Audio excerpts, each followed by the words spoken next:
Judge: నువ్వు మీ ఆవిడని బెదిరించి భయపెట్టి కంట్రోల్లో పెట్టావంట నిజమేనా? రాము: సాల్, అసలేం జరిగిందంటే జడ్జి: సంజాయిషి వద్దు, అసలు ఎలా కంట్రోల్లో పెట్టావో చెప్పు చాలు.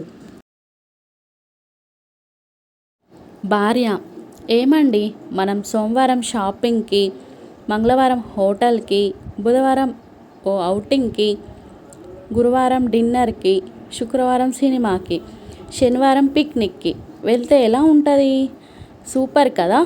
భర్త: ఇవన్నీ జరిగితే మనం ఆదివారం గుడికి వెళ్ళాలి. భార్య: ఎందుకు? భర్త: అడుక్కోవడానికి. నేను మొన్న హైదరాబాద్లో ఒక పెళ్ళికి వెళ్ళాను. అతిథి మర్యాదలు అమోఘం. భోజనాలు అయ్యాక ఖరీదైన ఐస్ క్రీమ్ ఇచ్చారు. ఐస్ క్రీమ్ ఇచ్చే ముందు ఒకతను సాంప్రదాయంగా నుదిటిపై తిలకం పెడుతున్నాడు. నాకు చాలా సంతోషం వేసింది. అతనిని మెచ్చుకుంటే నవ్వి ఊరుకున్నాడు. తర్వాత తెలిసింది ఏమిటంటే ఐస్ క్రీమ్ కోసం రెండోసారి వస్తే గుర్తుపట్టడానికి తిలకం పెడుతున్నారని. భార్య: ఏమండి, దీనికి ఆన్సర్ చెప్పండి, ఈరోజు చూస్తాం కానీ పగలగొట్టం. భర్త: నేను చెప్పను. భార్య: చెప్పండి ప్లీజ్. భర్త: నీ మొహం. భర్త: ఏమేవ్, నీకు పండక్కి చీర కావాలా లేక చుడిదార్ కావాలా?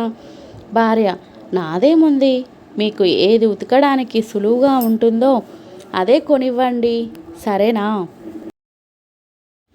భార్య: అబ్బా, మీరు కదలకుండా కూర్చోండి, ముదనష్టపు కరోనా వల్ల ఒక్కరింటికి రావట్లేదు. భర్త: ఈ పోతు పేరంటం అంటే ముత్తైదువులు లేకపోతే వచ్చే ఏడాది చేసుకోవచ్చు కదా నోము. ఈ తాగుబోతు మొహం మండ ఇక్కడ మస్కిటో కాయలు పెట్టిపోతే జంతికలు అనుకొని తినేస్తున్నట్టున్నావు కదరా. ఒక తాగుబోతు తన ఫ్రెండ్స్కి పార్టీ ఇవ్వాలనుకున్నాడు. రాత్రి తన ఇంట్లో ఉండే మేకను పట్టుకెళ్ళి మంచి పార్టీ ఇచ్చాడు. ఉదయం ఇంటికెళ్ళినప్పుడు మేక ఇంట్లోనే కట్టేసి ఉండడం చూశాడు. భార్యను అడిగాడు, మేక ఎక్కడి నుంచి వచ్చింది? భార్య కోపంగా: మేక సంగతి సరే, రాత్రి నుంచి మన కుక్క కనపడట్లేదు అని అడిగింది భార్య.